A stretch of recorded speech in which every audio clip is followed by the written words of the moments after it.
Hello, and welcome to The Professional Artist. I am Lazarus, Chernik, your guest host. This is United. You are listening to United Public Radio Network on 107.7 out of New Orleans, simulcast on YouTube and Facebook, and on echochernik.com. So, I apologize for Echo not being here today. It's been a very, very busy time for her, and she asked me to fill in again. And I thought it would be fun to talk to everyone out there who's not a professional artist, and specifically talk about art appreciation. Art appreciation is the name of a class you can take in some schools, but it's not something that generally most people pay attention to. We're raised with music, radio, everyone talks about it. Not everyone is really raised with an interest in artwork. You see it everywhere, and it becomes ubiquitous, and you don't think about quote unquote artwork unless you're going to a museum, and many people are only go when they're forced to, or when they go into a poster shop to get something, or if they go into a furniture store. And there are a lot of myths about what it means to appreciate art. There's a lot of, I'm going to use the word snooty ideas about it that are perpetuated that I want to dispel, and I want to talk about to the general public and say, you can absolutely appreciate all art. And you don't need to have any special opinion about it. You don't need to really grasp any high, lofty concept things. It's pretty basic, but this information is not common knowledge, so I'm going to share it. And pardon my head bobbing left and right a little bit today. And I am a little caffeinated, so I might speak a little too fast. Once again, I will try and pay attention to anyone who is leaving a message or a comment or a question on YouTube or on any of the or Twitch or any of those things that we're on. Of course, you can always just post afterwards if you're watching this as a recording, and one of us will try to respond. So let's talk about the difference between collecting art and appreciation. Okay. Collecting art is not just appreciation. Anyone can appreciate a work of art. Collection usually involves appreciation of the artwork itself, but it can also include appreciation of things that have nothing to do with the artwork. For instance, it can appreciate the artist's reputation, the historical context, and even the monetary value, resale value of the work of art, which may or may not have anything to do with the artist's reputation, historical context, or the quality of the art itself. Because of this, I'm only going to be discussing appreciating the work of art itself. You don't need to know art history. You don't need to know the artist. You can just look at what you see and appreciate it for what it is. Now, you are allowed to enjoy any work of art you choose, and you're allowed to dislike any work of art you choose. But you can appreciate artwork that you dislike, and you can also, oddly enough, you can not appreciate artwork that you like. I mean, I'm sure that everyone has one of those films that they have sort of a guilty pleasure. They say, they know it's not very good, but I kind of like it. That's perfectly fine. Because the terms good art and bad art are really misnomers, and they're really used in the wrong way. You might have heard, or might even said, people say that, oh, this is good and this is garbage. This is terrible. You can hear that they're talking about with film and music and all these things.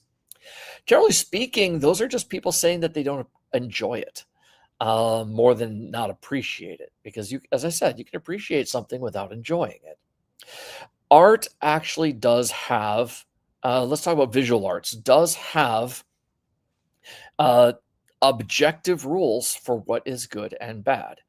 And it's pretty simple that if the art, not every work of art is for all people. So actually, that sounds weird. Every work of art is specifically meant for a particular audience. Okay? If the work of art engages the audience it's intended for, it's good. And if it fails to engage an audience that it's intended for, then it fails. Then it's bad. If it fails to engage an audience that it's not for, well, their opinion literally doesn't matter. So it's a non-concept.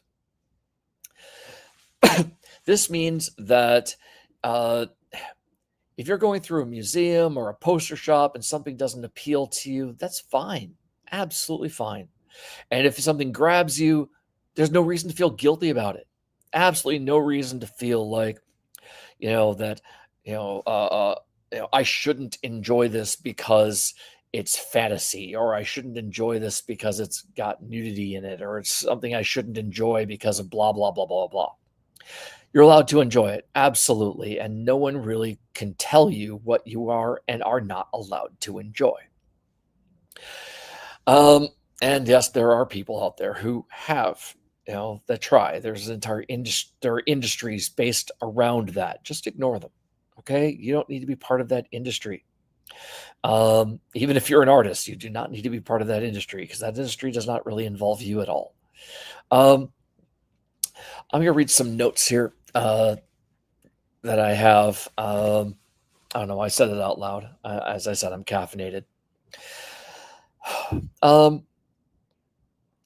The different aspects of art, of every work of visual art, from 2D, 3D, animation, are about techniques, symbols, composition, and the message it's trying to convey. Okay? Techniques are basically how it was done. What media? Is it stone? Is it oil painting? Is it acrylic? But also, how did they use the chisel? How did they use the brush? How did they use all these different things? How did they apply the paint? Was it light color on top of dark, or dark color on top of light? Symbols include, and techniques can be symbols. Symbols include icons, symbols that people recognize. They can also include simple lines and shapes. They can include colors, things that add to the overall story, that means something. A symbol means something, and it doesn't always have to be intellectual. It can be purely emotional or visceral.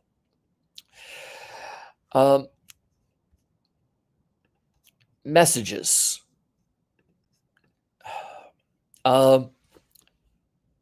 Composition. Composition is how the work of art is composed, is arranged.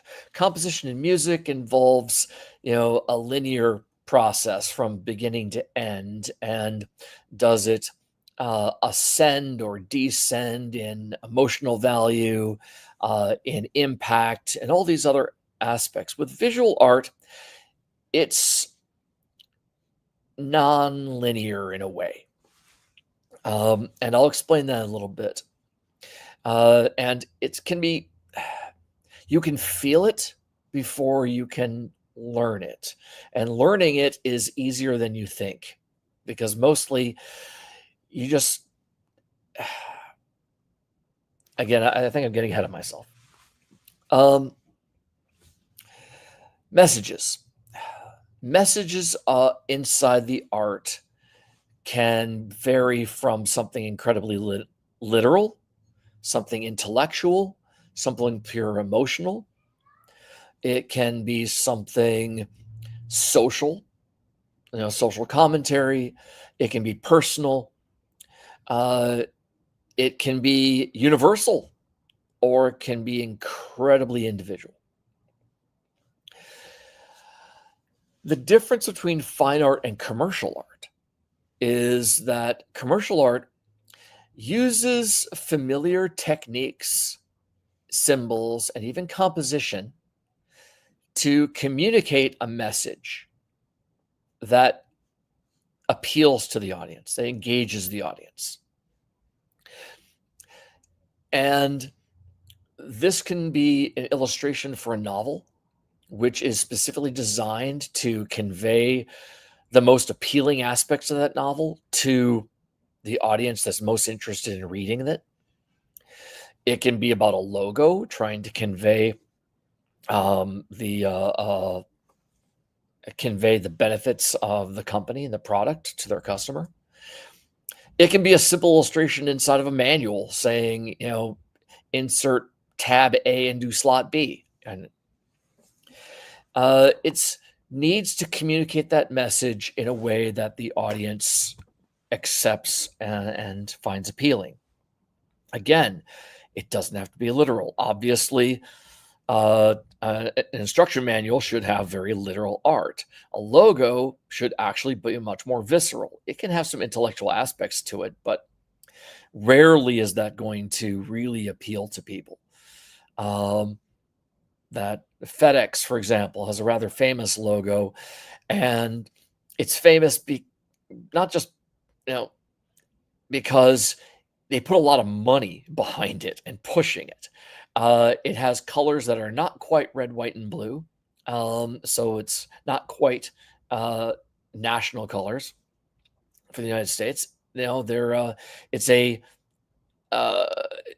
indigo and extremely dark red orange. And so it's has some accents to it. It's a little bit more exciting. Almost no one knows that embedded inside the letters FedEx is a bright white arrow between the letters, between the E and the X at the end. And that's kind of cool, but it's not even subliminal. It doesn't really convey anything. It's just cool. Fine art. Oh, sorry.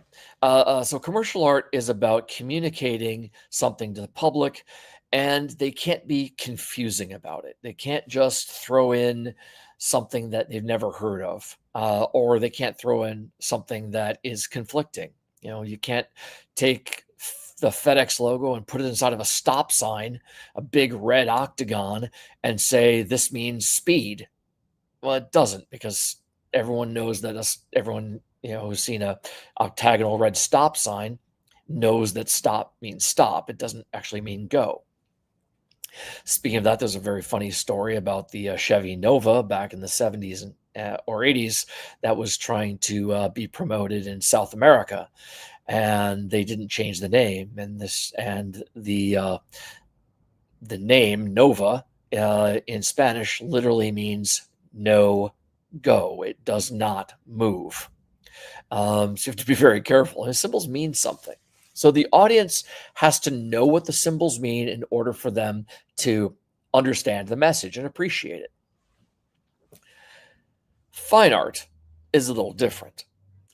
Fine art is trying to create at least one new aspect to it.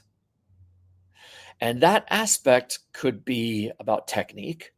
It could be painting another portrait of Jesus, but using a technique that is virtually unheard of. It could be related to symbols.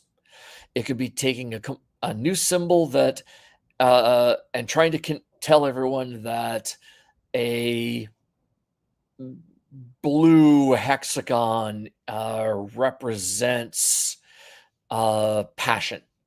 The world doesn't automatically make that equation, but if they work really hard in their art career, and an artist can possibly get that message across so that eventually that the public associates that blue hexagon with passion, and we'll see it in other works of art and in commercial works of art and automatically make that connection.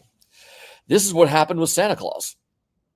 Santa Claus, up until the Coca-Cola campaigns of the early 20th century, late 19th century, didn't have a color. It was because Coca-Cola pushed Santa Claus in a red and white costume, the colors of the Coca-Cola logo, that the United States adopted and accepted that Santa Claus wore white and red all the time. Other countries didn't have that.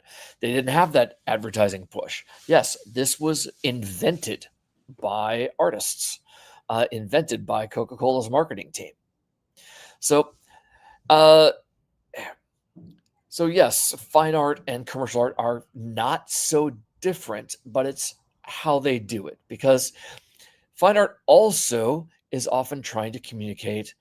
They can play around with composition, and they can try and convey a different message. Sometimes they can try to convey, passion is obviously a message that everyone understands. Creating the symbol of the blue hexagon to represent passion is one way.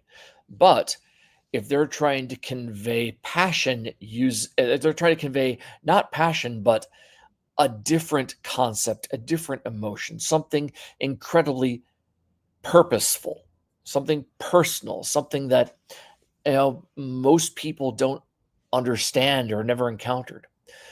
First thing I think about is Franz Kafka's famous work. The Metamorphosis. And the Metamorphosis is a story about a man who wakes up one day in the body of a cockroach.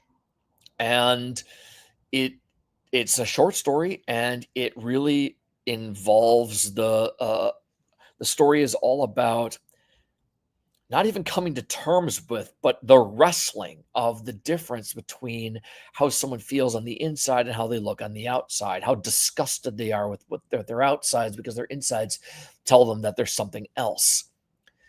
And over the last few decades, a lot of research has gone into studying Franz Kafka. And, there's a lot that is seen as being a personal expression of theirs, that it's pretty much accepted now that they were at least gay, but they possibly or probably were trans in some way. But they could have simply. I'm not an expert in this, but it also could have been body dysmorphia, which something anyone can have. It's just absolutely distaste for your personal physical appearance. In any way, the representation of that story with the cockroach, was pretty new. And while it's a short story, it had a huge important visual, which is why I bring it up. So fine art involves trying to, involve something new that the world has not experienced before, or at least hasn't accepted before.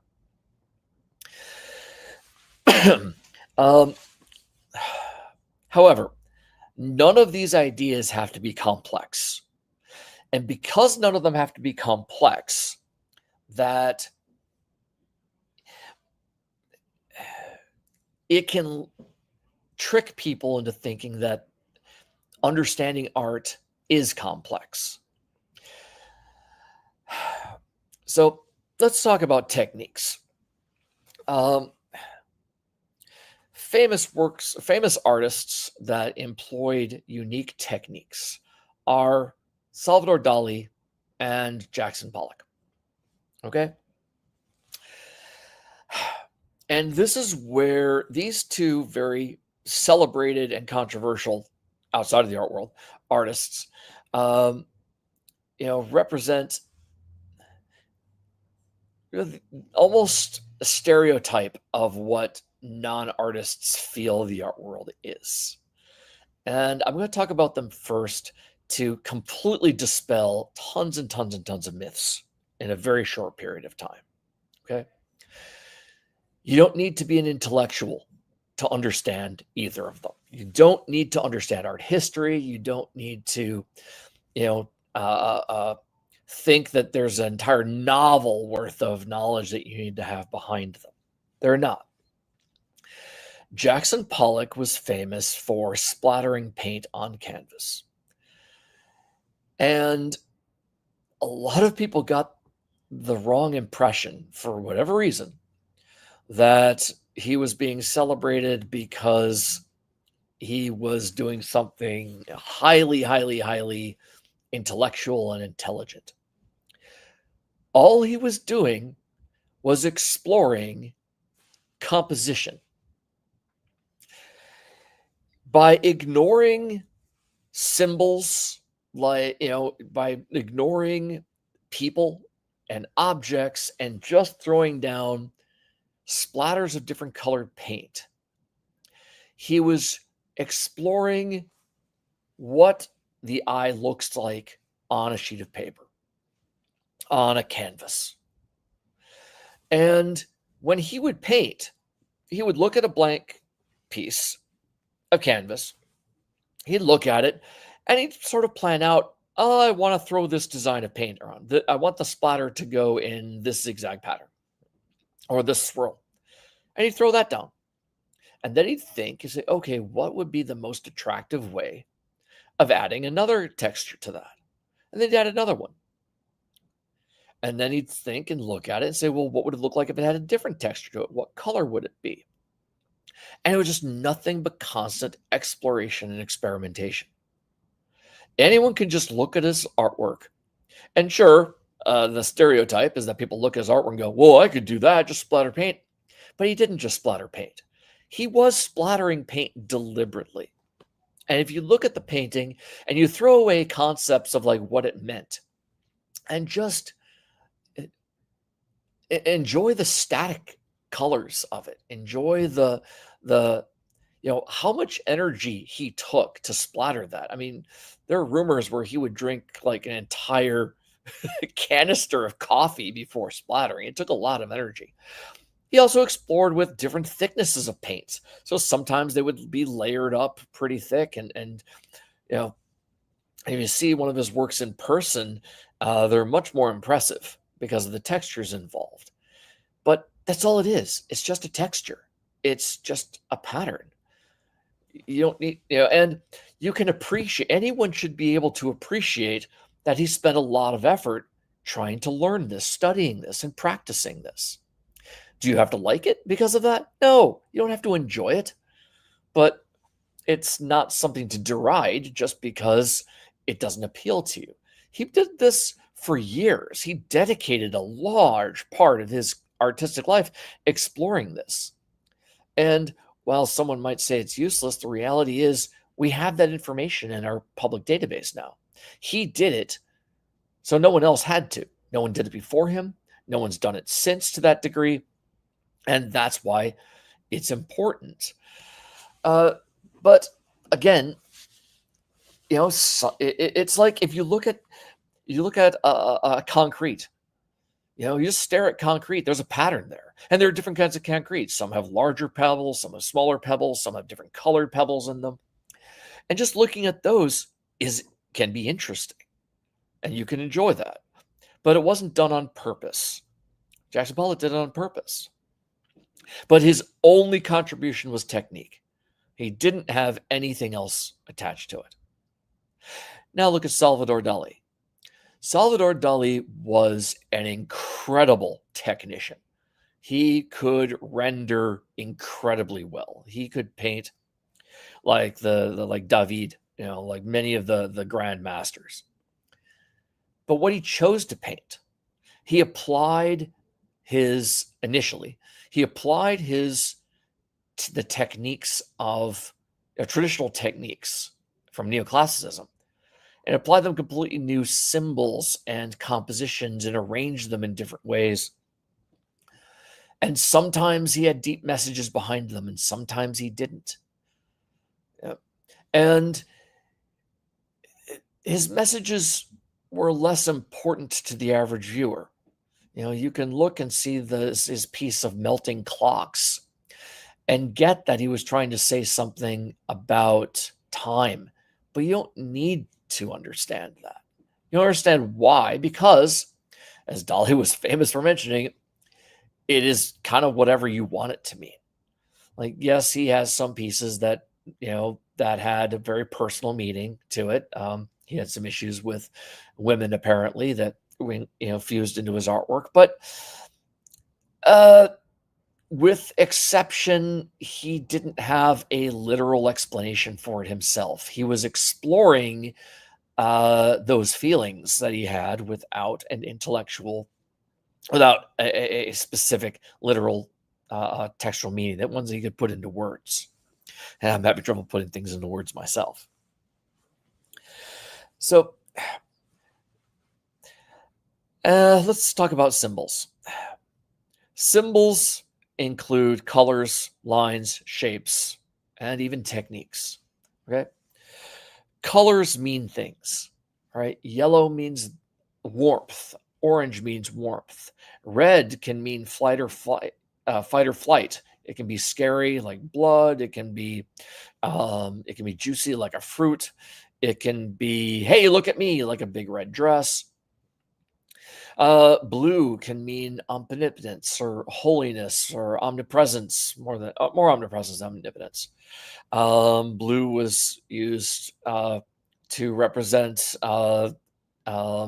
Mary, Jesus's mother, a lot, not exclusively, but a lot. Gold, of course, means wealth and the sun and divinity. Black can mean the alternate of many things. It can be scary, but it doesn't have to be. Different cultures around the world have different ideas of what the colors black and white mean. In Northern Europe, that white didn't mean purity. White was was kind of scary. It was, both light and dark were different kinds of death. I mean, ice, you can die in the winter and you can die in the depths of the ocean. In the Middle Europe, that white came to be thought of as pure, purity, untainted. And black came to be known as something scary, and related to death.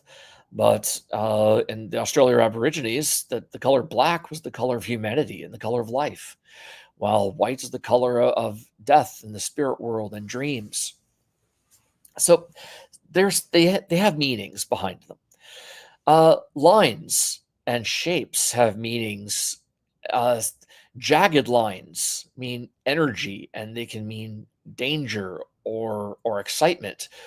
Soft lines can represent things that are smooth, that are calm, that are peaceful, that are sensual.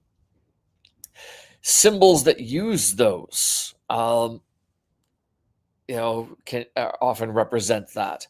A sheriff's star, for example, like a good old-fashioned Western sheriff's star, is pointed. It can mean, it means excitement, but it's a star that also represents a bit of a divinity, a bit of authority.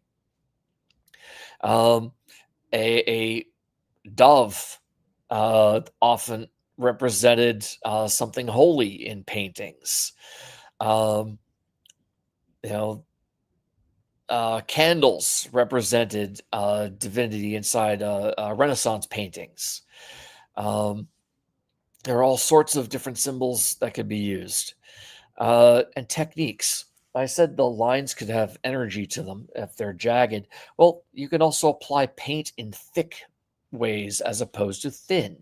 You can apply them jagged ways, with short brushstrokes that makes things, furry or blurry. And that's something that Vincent van Gogh did. He applied paint in a very particular way, and he did it in Starry Night most effectively to represent motion. He applied it to grain to represent movement. He applied it to light because light sources to give them that motion. He applied it to other things as well. I won't because that he was exploring those techniques. Someone could make a work of art and mix different ways of applying the paint onto a single canvas, smooth in one area and thick and jagged in another. There's a way of scraping paint that's called scumbling that makes something look rough and distant and blurry. All these are symbols that can be used to mean something. Symbols can be intellectual or emotional. Intellectual is sort of what I described Jackson Pollock's pieces. Intellectually, he was exploring what composition was. Okay, you don't have to look at his pieces and go, wow, I really feel something here. Someone who is an artist who's tried those can look at it and go, wow, that took a lot of effort. I'm impressed. Somebody who's never seen that before might look at it and feel exactly the opposite. They might look and go, I am not impressed at all. But it's because of this that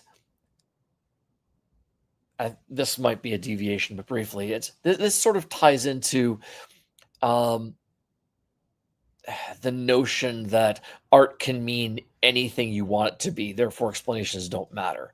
Well, explanations do matter as long as there was a literal message behind it. Pollock's, for instance, did not have that type of message. Emotional messages can be incredibly powerful. Emotional symbols, obviously, colors like red can mean something very important, something sensual. Particular characters can be symbols. An apple can be a symbol for various things.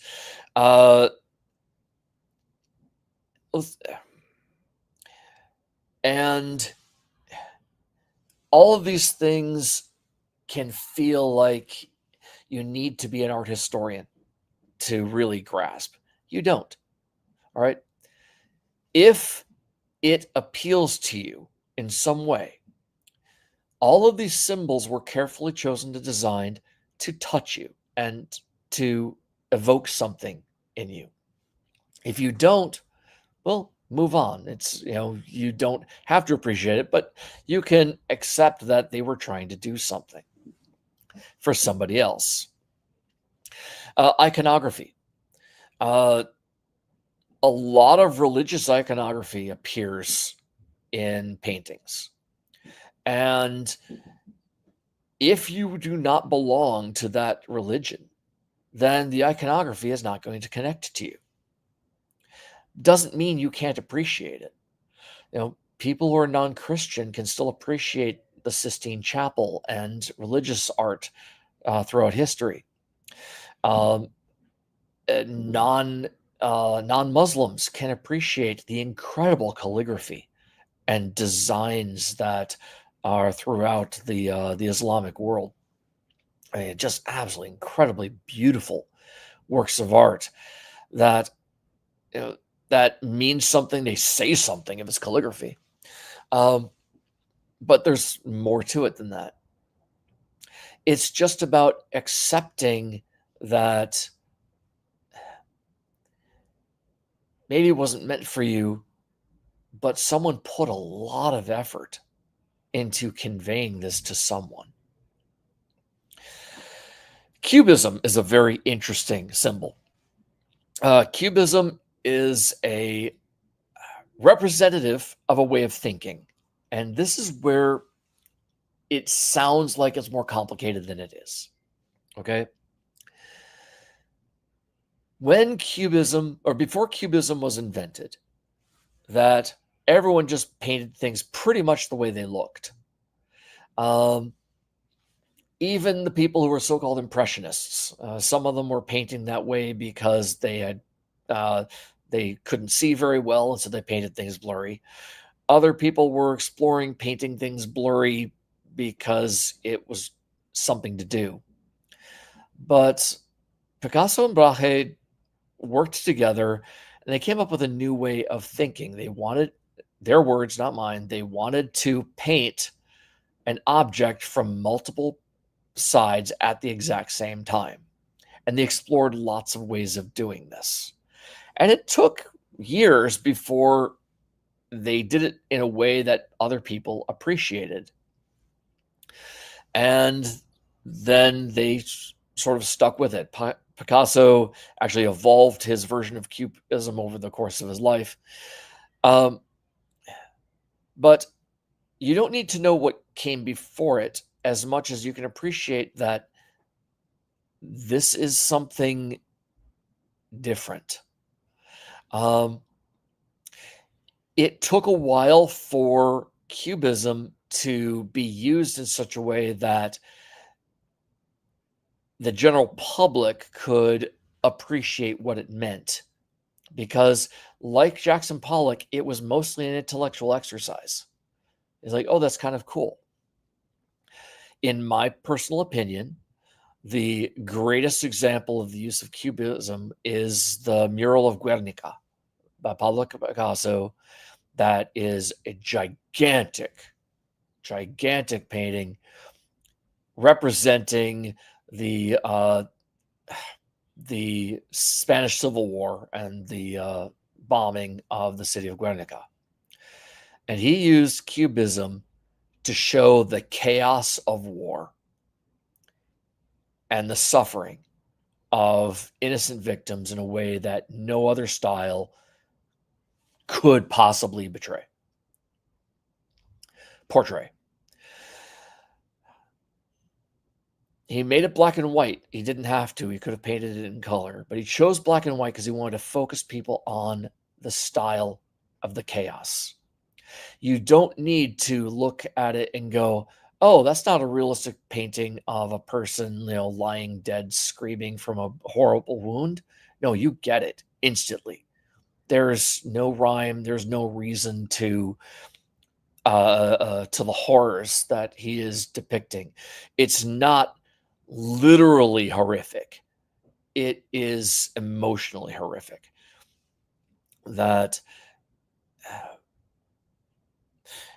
And that is probably his masterpiece, and a perfect example, and the best example that I can think of how the evolution of a style that was created as an experiment, eventually leading up to becoming part of the public's lexicon. So when people go, I don't understand Cubism, well, okay, it is chaos. It is a version of chaos.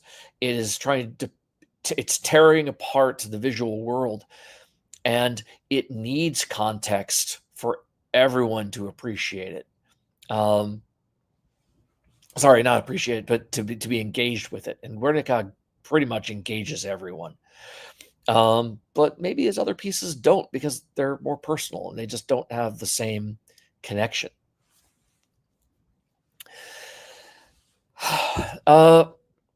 Composition. Composition is a weird concept. Composition is about goes back to musical composition and the three-dimensional, four-dimensional concept of it. Composition is what you see first, what you see second, what you see third, what you see fourth, etc. ad infinitum in a work of art. Okay.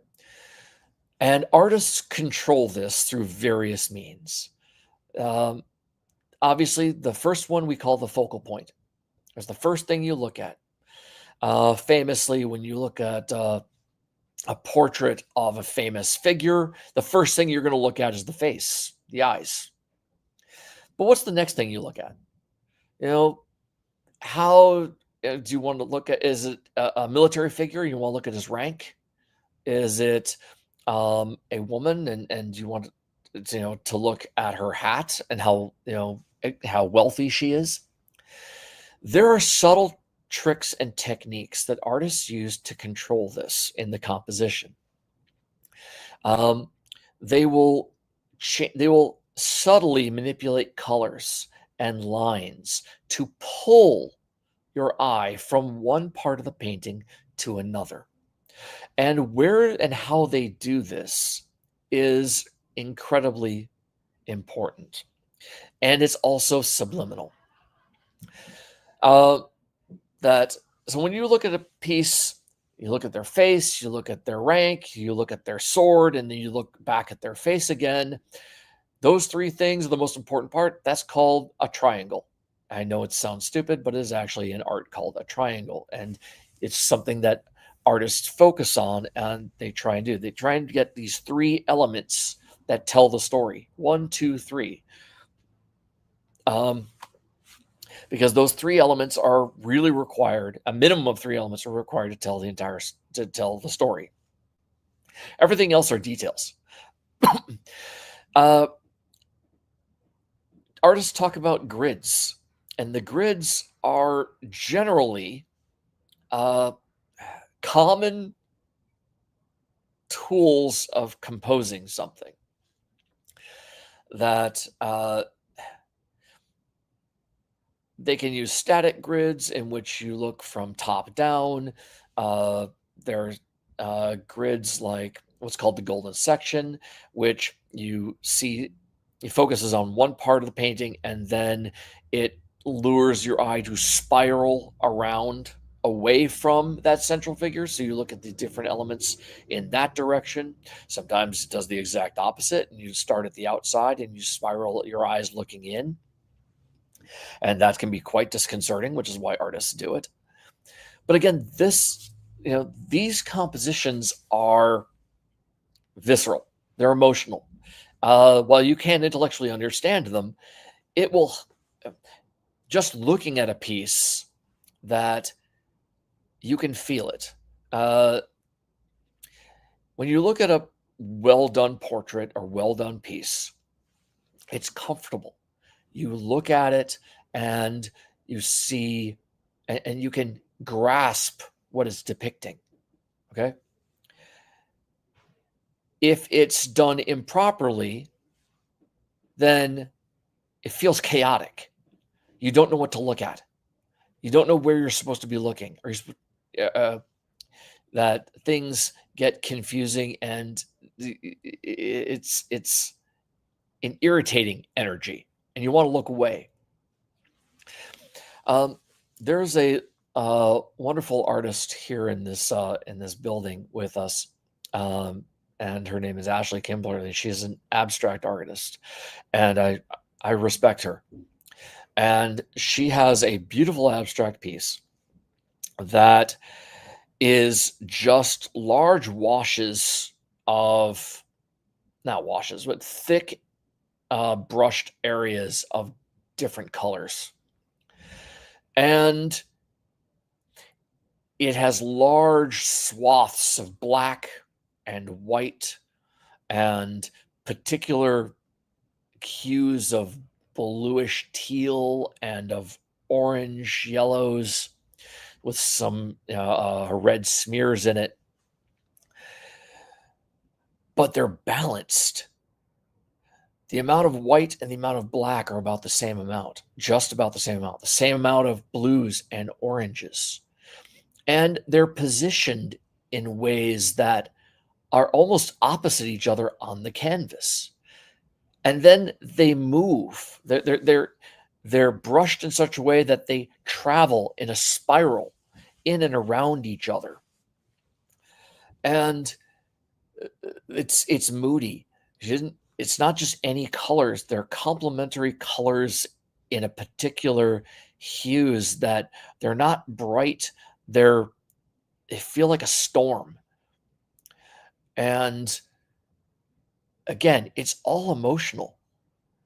And maybe someone who doesn't pay attention to it will look at it and just go, "Oh, it's just a bunch of smeared paint." But these are intellectual concepts. You look and go, "It's balanced. It moves." These colors, I can feel these colors. And this is something that's very important about composition, is that it is the subtext of what the piece is. You can have a painting, two different paintings of a historic figure and that have the same symbols in them. Okay. Think of a soldier riding a horse, and then one will show his face, his rank, and his sword, but another one might have his face, his ancestral home in the background, and and is a flower he's holding in his hand. He still has the sword, still has the rank, but the way it's designed and arranged, you think of him more as a man than you do as the soldier. And these are subtle ways that artists control the message. And that goes down to messages and hidden messages and euphemisms. Okay. I talked about Guernica. I talked about this, the concept of the portrait of this vague military person. Messages can be quite literal. They can be quite intellectual. They can be purely emotional. They can be purely intellectual. And they can also have euphemisms in them. There is a huge amount of art throughout history. And I mean all art. I mean visual arts, literature, music, that have that are metaphors and euphemisms. And these aspects of the message are things that do require a little bit of knowledge or open mind and understanding. It's the extra level. The artwork that you understand immediately can be enjoyable. The artwork that you don't understand immediately can still be enjoyable if its messages aren't conflicting with everything else in the piece. And so if you enjoy a piece, then look into what it might mean. You don't have to think that something is only valuable because of the meaning. All right. Just pieces are going to be more valuable when they have particular messages and meanings. In art history, there's all sorts of famous examples of euphemisms. For instance, that there was a tradition in Renaissance times and later of depicting a few women playing the piccolo. And in art history, you'll walk through a museum and you'll see a portrait of a lovely woman with a piccolo. And it's like, oh, okay, big deal. The piccolo was actually a euphemism for a phallus, and it represented that she was the artist's lover, or she was someone's lover, and she was quite promiscuous in some way. And it was a bit of a scandal. A lot of art scandals were basically artists trying to get away with euphemisms.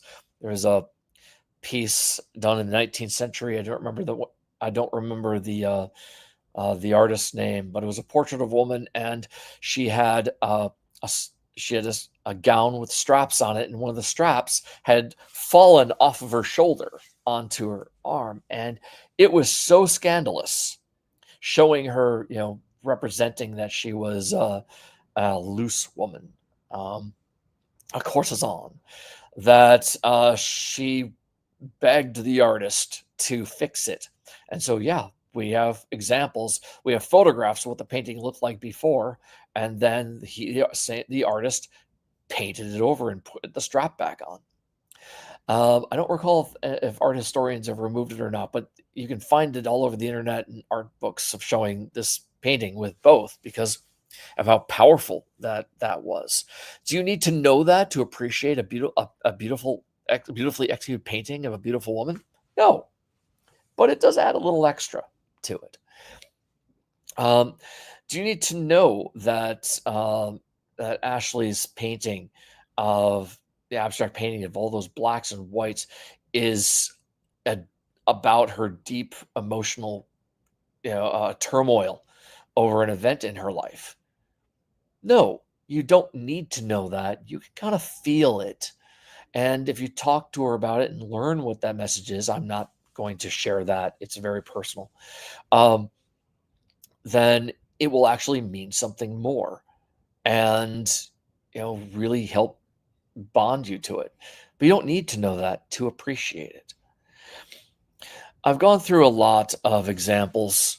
One last one I really want to get into. There are hidden messages.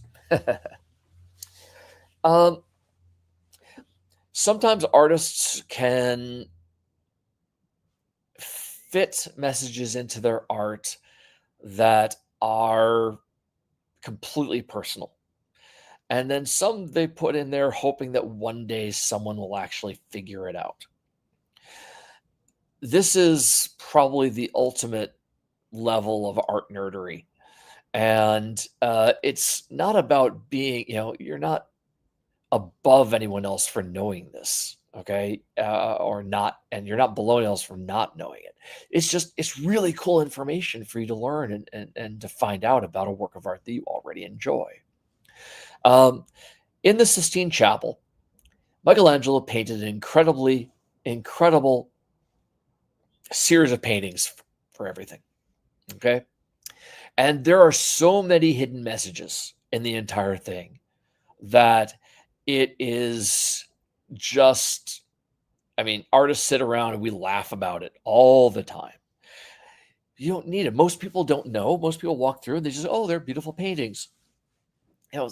Examples include, so Michelangelo was famously gay, and almost every single model used, including the women, were just depictions of his personal male lovers.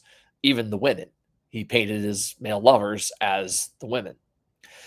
He was so upset with the Pope at the time for threatening to excommunicate him, or maybe he did excommunicate him, that when he painted the image of Satan, he painted a portrait of the existing Pope at the time. That's very, very few people at the time knew this, because very few people knew exactly what the Pope looked like. But the church knew, and he knew. And then there's the wonderful portrait of, illustration of Adam and God reaching out and touching each other's fingers. And this was only recently pointed out, and there's still debate about it, but it really holds a lot of weight. The image of God in the sky is very peculiarly arranged. There's a cloak surrounding God in a very particular shape. And that shape happens to mirror a cross-section of the human brain with several different points, including the medulla oblongata and part of the brainstem. It's very, very, very close. And then some of the colors used are very similar to what appear inside the human body, including God's gray appearance for the gray matter. And there's a lot of speculation, debate, argument over, was this sort of an atheistic statement by Michelangelo that God was inside or maybe not atheist, but anti-Catholic, God was inside the human brain. That's just really cool to speculate. Again, you don't need to know, but this is where art appreciation can get you further and further along. That when you walk into a poster shop or along the shelves of a grocery store, there are going to be things that appeal to you. Enjoy them. Don't let anyone tell you that you're not allowed to like that for whatever reason. Okay. If you want to learn and understand why it appeals to you, that's cool. You don't have to. But maybe go to a museum and take a look again at some of the pieces that you weren't too sure of. All right. Look to see and understand, why did they paint it like this? Every work of art has value to it. That value doesn't have to really appeal to you. You don't have to like it. But there should be something in it that at least you go, okay, I know why they did that. Or at least I can see how somebody might enjoy it.